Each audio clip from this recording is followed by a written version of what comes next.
Les enjeux autour de l'eau sont assez simples. C'est d'une part la qualité de l'eau et la partition des usages de l'eau.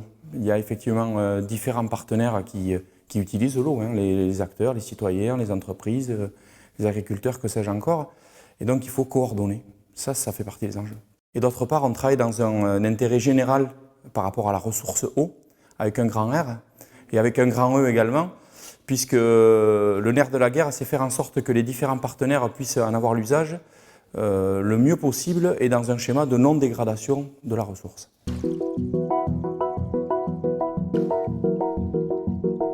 Alors c'est important de faire des analyses de la qualité de l'eau pour pouvoir repérer des pollutions, pour pouvoir mieux cerner l'origine de ces pollutions, dimensionner des programmes d'action, mobiliser des partenaires, j'allais dire, pour mettre en place ces programmes d'action.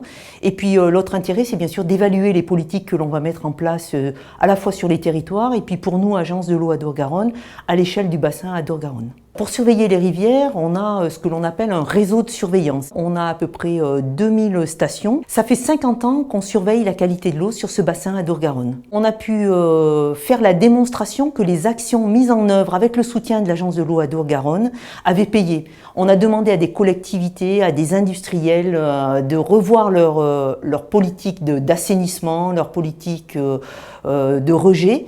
Et on voit aujourd'hui que les résultats sont extrêmement encourageants et on en est assez fiers.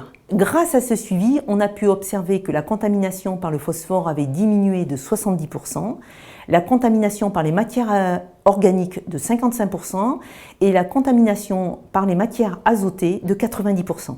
Toutes ces données sont accessibles sur le site de l'Agence de l'eau. Aujourd'hui, si les résultats sont très encourageants sur tout ce qui touche aux macropolluants, il y a un chantier encore à suivre, c'est tout ce qui touche aux micropolluants et la réduction des pollutions diffuses sur le territoire. Sur le bassin de l'Adour, le dernier état des lieux qui date de 2019 montre que 56% des masses d'eau superficielles sont en bon état écologique et 89% de ces mêmes masses d'eau superficielles sont en bon état chimique. Mais il ne faut pas oublier que l'objectif est d'atteindre 70% de masse d'eau en bon état écologique. L'outil principal de gestion de ces dossiers, c'est le SAGE. C'est simplement une émanation au niveau régional de ce que peut être le comité de bassin porté par l'Agence de l'eau, qui lui correspond à la représentation du grand bassin Adour-Garonne, si je puis dire. Et donc c'est des instances démocratiques qui prennent en considération l'ensemble des représentants des différents collèges, que ce soit les collectivités, les associations, les citoyens, sur l'ensemble de ces territoires ou micro-territoires. L'animation du SAGE est portée par l'institution Adour, qui est un établissement public territorial de bassin, alors encore un terme barbare, qui signifie tout simplement que nous travaillons à la cohérence du portage politique des politiques de l'eau sur 4 départements, que sont les Hautes-Pyrénées, Pyrénées-Atlantiques, Gers et Landes.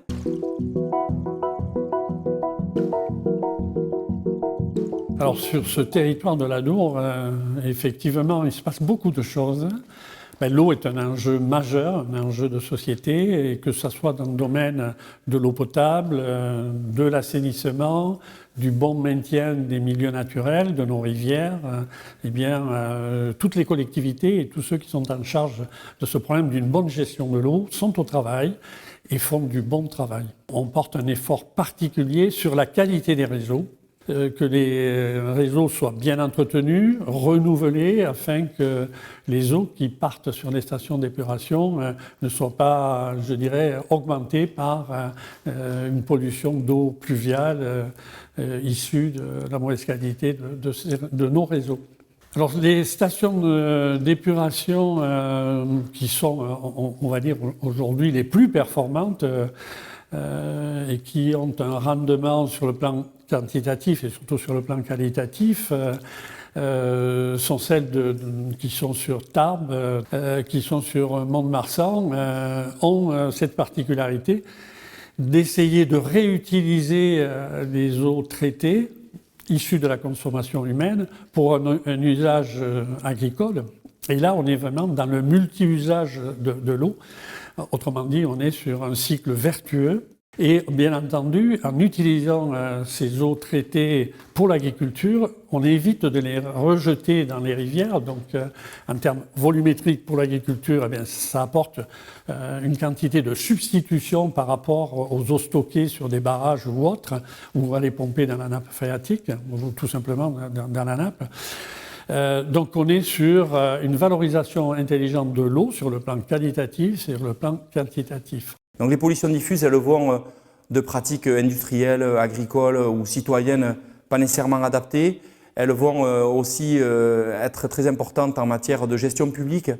Quand on parle de projet d'urbanisme, il faut intégrer ce genre de risque. Quand on parle gestes citoyens, comment utiliser ou pas des produits phytosanitaires chez soi, il faut expliquer aux citoyens qu'il faut arrêter d'en utiliser.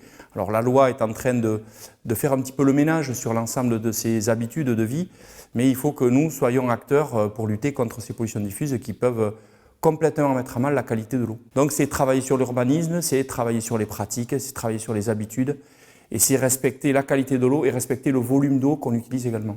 Cette transition, elle se fait en souplesse, le plus en souplesse possible. Réglementairement, on est accompagné par des modifications de loi qui contraignent, mais l'idée c'est de faire en sorte que les gens prennent l'habitude avant d'être contraints. C'est ça qu'il faudrait qu'on soit en mesure de faire d'une façon beaucoup plus pédagogique et beaucoup plus souple et beaucoup plus douce, dans le cadre de projets que l'on porte, dans le cadre de travail prospectif que l'on peut mener pour voir comment ça peut se dégrader dans les 20, dans les 30, dans les 40 prochaines années et montrer que si on ne modifie rien, on va au casse-pipe.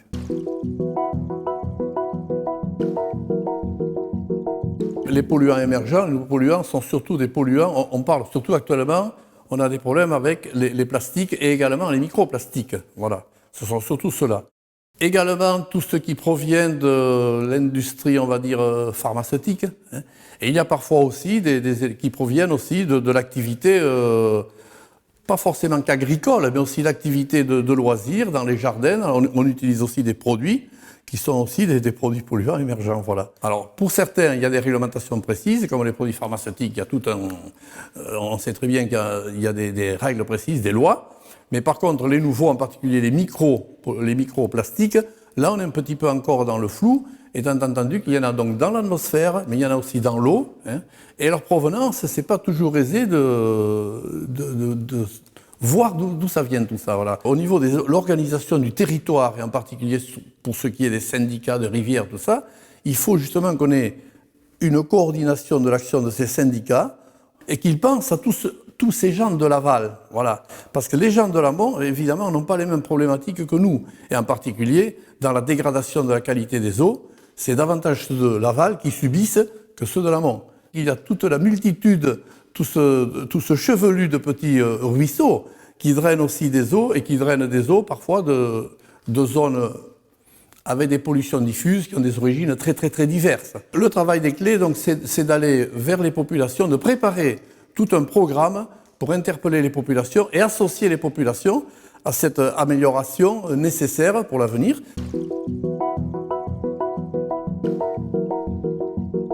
L'avenir du bassin est préoccupant.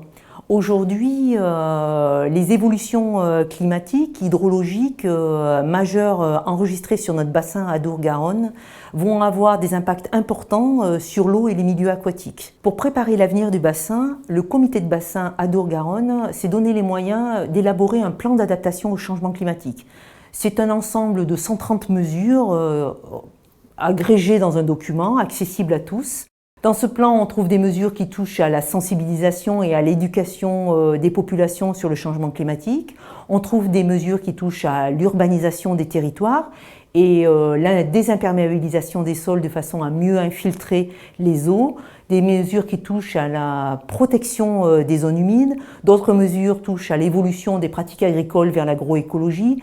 Vous voyez, c'est assez divers, il y en a pour tout le monde. L'étude que le porte l'Institut Adour, que nous avons portée pour étayer l'ensemble de nos études et de nos travaux actuels, que l'on a intitulé Adour 2050, comment expliquer à la population, aux porteurs de projets, aux élus, aux citoyens, que la vie va changer, que le réchauffement climatique va nous imposer une modification de nos pratiques, que l'on peut prendre, suivant les scénarios, entre 1,5 et 3,5 degrés de plus, ce qui nous amènerait peut-être à ressembler plutôt à Séville qu'à Göteborg. Donc on peut imaginer que faire du vin dans le Gers avec 3,5 degrés, ça va poser de problèmes, que élever des bovins en Chalosse, que faire du canard dans les Landes, ça va modifier les pratiques et que le niveau de nos nappes, le niveau de nos rivières risque d'en souffrir. L'eau fait partie des 2-3 étalons, entre guillemets, on parle de l'or, l'étalon or, mais l'étalon eau va faire partie des modèles qui vont compter prochainement. Sans eau, on ne peut plus construire, sans capacité d'amener de l'eau ou de traiter de l'eau usée, on ne peut plus décemment avoir l'autorisation de construire sur un territoire. Et donc si on veut avoir des territoires dynamiques, il faut être capable de porter ces politiques de l'eau sur les territoires ruraux. Dans un contexte de changement climatique, il va y avoir des effets certains sur la qualité et la quantité de l'eau. Il y a des effets qui sont facilement appréhendables, je veux dire quand on parle de quantité d'eau, de débit d'eau dans les cours d'eau, on voit bien tous les étés que la quantité se raréfie dans la plupart des cours d'eau de notre territoire. Côté qualité, moins d'eau veut dire moins de dilution, donc une concentration des polluants qui va nous amener à être beaucoup plus vigilants sur les rejets dans les cours d'eau. La solution, elle se situe dans un nouvel équilibre à rechercher entre les usages de l'eau, qu'ils soient récréatifs et sanitaires, et la capacité du milieu à fournir cette eau. Dans ces périodes d'étiage, on est obligé de ramener de l'eau sur l'Adour pour soutenir son volume, son niveau d'étiage et pour diluer les pollutions qui sont causées par ces eaux d'assainissement rejetées sur nos rivières ou sur un fleuve. Je crois que le challenge réside dans le fait qu'il faut essayer d'éviter de rejeter ces eaux usées dans nos rivières. Alors, c'est possible avec des process, avec des techniques, avec une rigueur, mais il y a des territoires qui n'auront pas la possibilité de recourir à ce type de stations performantes. Mais il n'empêche que collectivement, on se doit de trouver les meilleures solutions pour traiter nos eaux usées et voir comment on diminue ce phénomène de pollution sur nos cours d'eau, sur notre milieu naturel. Donc l'enjeu est énorme, ça veut dire que la solidarité doit jouer à plein, sans perdre de vue qu'on a apporté une réponse en termes de développement économique, en termes d'activité ludique. Et quand on évite, ou quand on soustrait ces eaux usées du rejet dans les rivières ou tout simplement avec un atterrissement sur nos plages, ça veut dire que les activités, on va dire nautiques, les activités autour de l'eau, de la baignade, eh bien, aussi sont protégées. Donc aussi l'assainissement est un lien important, une réponse importante par rapport à cette harmonie dans la relation entre nos concitoyens et l'eau. Il y a des effets du changement climatique qui sont aujourd'hui beaucoup plus difficiles à appréhender. La connaissance évolue, il y a encore beaucoup d'incertitudes, mais la communauté scientifique s'accorde pour dire qu'on devrait pouvoir mesurer demain dans l'eau de nouveaux polluants ou des substances émergentes dont on ne connaît pas aujourd'hui les effets. Cette évolution peut avoir des conséquences importantes, en particulier sur la potabilisation de l'eau.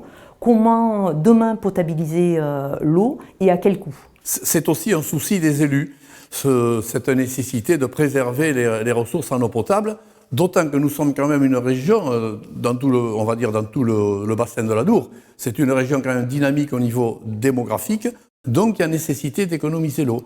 On ne peut plus se permettre de gaspiller de l'eau, et prioritairement, certainement, cette eau potable, puisqu'elle est indispensable à notre vie, à nous tous. L'idéal, évidemment, est d'avoir une eau brute, déjà de qualité.